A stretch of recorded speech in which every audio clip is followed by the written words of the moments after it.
ધોરણ 3 થી 5ના બાળકો જ્યારે શરૂમાં સ્કૂલમાં ભણાવવાનું ઇંગ્લિશ શરૂ કર્યું એ વખતે એ લોકોને ઇંગ્લિશ વિષય પ્રત્યે એકદમ ડર રહેતો કે ઇંગ્લિશ એ એકદમ અઘરો વિષય છે, એ આપણને ફાવે જ નહીં. તો હવે એ વિષયને સરળ બનાવવા માટે હું શું કરી શકું? તો એના માટે મેં એવું વિચાર્યું કે બાળકોને સૌપ્રથમ મેદાનમાંથી થોડા પથ્થરો મંગાવ્યા, એ પથ્થરોના કલર કરાવ્યા, એના દ્વારા એમને કાઉન્ટિંગ શીખવ્યું. પછી એમને પિસ્તાના છોતરા જે હતા એના દ્વારા મેં એમને આ જે બધા ABCDના અક્ષરો છે તો એ પણ એમની જોડે બનાવરાવ્યા. અને એ અક્ષરો બનાવ્યા પછી એમને શેપ્સ બનાવરાવ્યા એમની પાસે. તો એ લોકોએ આવી રીતે વિવિધ શેપ્સ બનાવ્યા. તો એનાથી શું થશે કે એ બધું એ જાતે બનાવે છે, એનાથી એ બધું એમને યાદ લાંબા સમય સુધી યાદ રહેશે.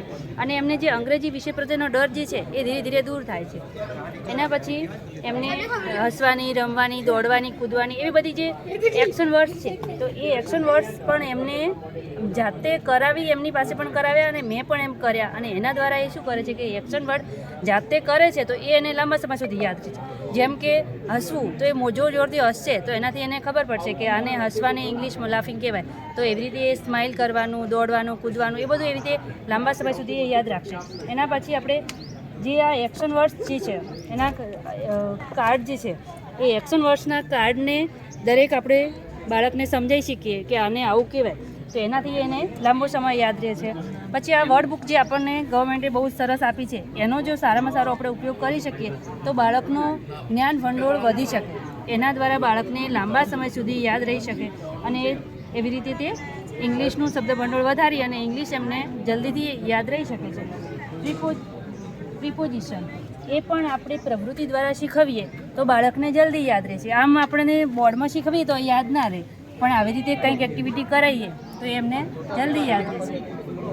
અને જેટલું બને તેટલું આનાથી શું થાય, બાળકનો ડર દૂર થાય, એને ઇંગ્લિશ બોલવાનો એ વધારે જો એને આવડવા લાગશે તો ધીરે ધીરે જાતે જ બોલવાનો પ્રયત્ન કરવાનો જ છે કે આપણે બેન આને આવું કહેવાય. તો ધીરે ધીરે એના જે અભ્યાસક્રમથી મારા ક્લાસમાં જે વસ્તુઓ હોય એનું નામ હું એમને ઇંગ્લિશમાં લેવાનું શીખવતી, જેથી એ લોકો ધીરે ધીરે, જેમ કે ઇરેઝર છે તો આને ઇરેઝર કહેવાય, શાર્પનર કહેવાય.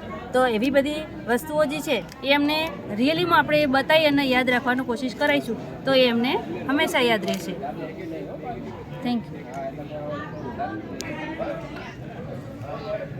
એ તો ભૂલી જ ગયો. સમજાવો. વધારે આપણે બાળકોના જ્ઞાન વધારવા માટે કોઈ પણ ટોપિક લઈ અને જેમ કે અહીંયા મેં એનિમલ્સનો ટોપિક લીધો છે તો એના દ્વારા વર્ડ સર્ચ પઝલ બનાવી દેવાની. તો એનાથી બાળકો શું કરશે, જે કોઈ પણ એનિમલ્સ છે તો એના નામો ઘરથી યાદ કરીને લઈને આવશે.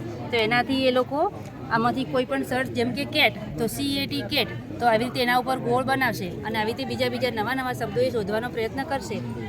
અને આ જે છે એ સાયનોમ્સ ને એન્ટોનોમ્સ એટલે કે સમાનાર્થી ને વિરોધી શબ્દો એ આમાંથી કયા બે એક જેવા છે તો એના ઉપર એ ગોળ નહીં કરે અને જે ગલત શબ્દ છે, જોડ નથી બનતું તો એના ઉપર એ સર્કલ કરશે. તો આવી રીતે વર્ડ પઝલ બનાવી અને આપણે એમને સારું એવું ઇંગ્લિશમાં શીખવી શકીએ છીએ.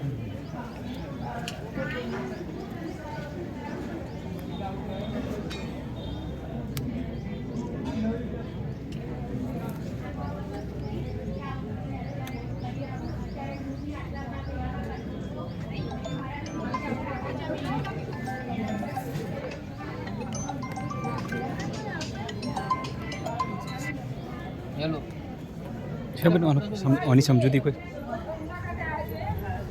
બાળકને અમે જૂની બંગડીઓ મંગાવીએ કે તમારા ઘરેથી જૂની બંગડીઓ જે જેનો કોઈ કામમાં ન આવતી હોય એવી લઈ આવો તો એ બધી બંગડીઓ લાવે છે. તો એમાંથી પછી હું એમને કહું કે ચલો સ્ક્વેર બનાવું, તો આવી રીતે બંગડીઓ ભેગી કરીને સ્ક્વેર બનાવશે, આવી રીતે ટ્રાયંગલ બનાવશે, આ રેક્ટેંગલ બનાવ્યું છે.